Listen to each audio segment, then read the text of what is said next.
Today I'm gonna show you how you can shoot directly into the sun and how you get convincing photos out of it. Let's look at a scene I photographed last weekend. This is Heidelberg you see here, and I shot this scene during sunset, and the sun, as you see in this photo, is right in the frame and it's producing quite some drastic lens flares, as you see on this left side here, and also down here the whole foreground. It's kind of yellowish reddish color that's completely not as it would look without the sun. So the colors are false here and you have this ugly flare. So what could you do? First of all, when I have such scenes, what I do is I shoot for the sun. So I take 3 bracketed exposures with the sun in the frame. I'm using f11 here because I'm using the Canon 16-35mm lens, which produces great sunstars.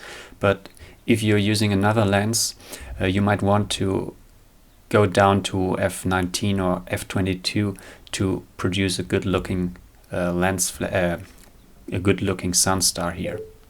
But for the 16-35mm lens, f11 is completely enough, nearly already too much. So I shoot this bracketed exposure series, and then I have another series which I shoot using my hand, or you can use just a finger. And what you do is you hold your hand in front of the lens, hiding the sun. And what this does, if you compare those 2 photos, I shot at exactly near the same settings here, where you have this flare here and those reddish colors. As soon as you put your hand in front of the sun, the greens come out here, you have the correct colors, you don't have this ugly flare here, you have all the details. And what I always do, even if you're using a lens where you blend down to f19 or f22 to produce this sunstar, when I'm shooting for the foreground and the rest of the scene, I use f11. So this is I always use the sharpest f-stop here, or not the sharpest, but f-stop where I don't get diffraction with the lens. So I wouldn't use f22 or f19 for the rest of the scene. It would just be for the sunstar.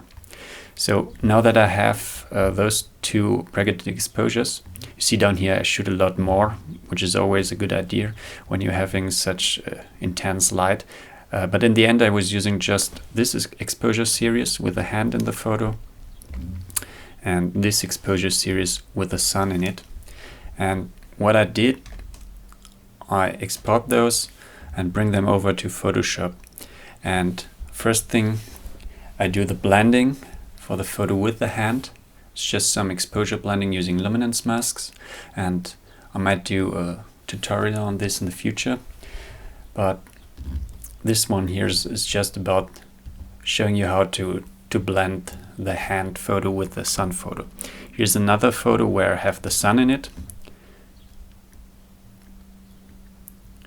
and bringing those together is just using some simple masks in Photoshop. And let's have a look at this. So you see I draw completely white up here where the hand is in the other photo to hide the hand, and then I did some feathering around the edges to get a more convincing transition. And I also painted in around the sun stars a bit. And this is the first step. It's not looking completely convincing, especially here in those parts, and I'm losing some of the sun stars which I captured. But you can remedy this with some dodge and burn layers. And what I did here, I have a color layer which you get down in I'm not sure how this layer is called in the English version, but it's just a color layer which I put into soft light Let's look at the color. It's a bright reddish color, which I sampled here from the sunstars in the original image. And what I do with this layer, let's see before and after, I paint back the stars again into the photo. So where I have the stars in the original photo, but couldn't blend them in cleanly because I would blend in some, the colors wouldn't look correct here. So I blend them in through such a soft light layer. And I also do some blending around those areas to get some soft yellowish color there. And then I have another dodge and burn layer, which cleans up some of the dark parts up here, and which just smooths out the blending. Let's have a look at this layer. So it's an easy layer where I did some color blending and some brightening and darkening, and also accentuating the sun rays a bit. And finally, I removed a bit of the reddish tones around the sun here. It's just minimal blending there. This removes some of the flare you get around the sun. So certainly not finished with this image. This would now just be the start for my normal processing, where I would further clean up the flares around the sun and clean up the colors and start with contrast work. But this is certainly a very good way to start the processing now. Having a clean image containing all the details, having the sun in it, no flares down here, and it's really very easy. Just use your hand to get a clean exposure for the rest of the image and one bracketed exposure for the sun.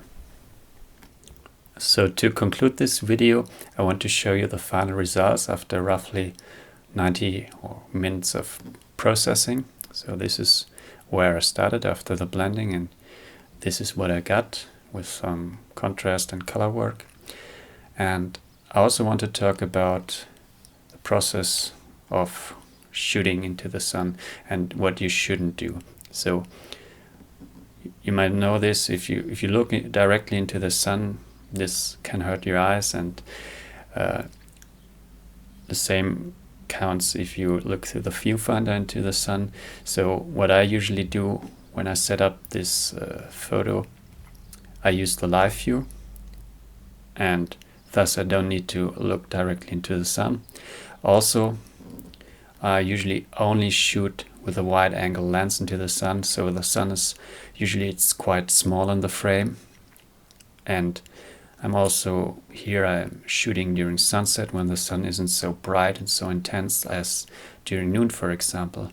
And what I certainly wouldn't do is using a long lens and shoot directly into the sun. If you then look through the viewfinder, you can seriously hurt your eyes, and you should never do that. So just a word of caution here.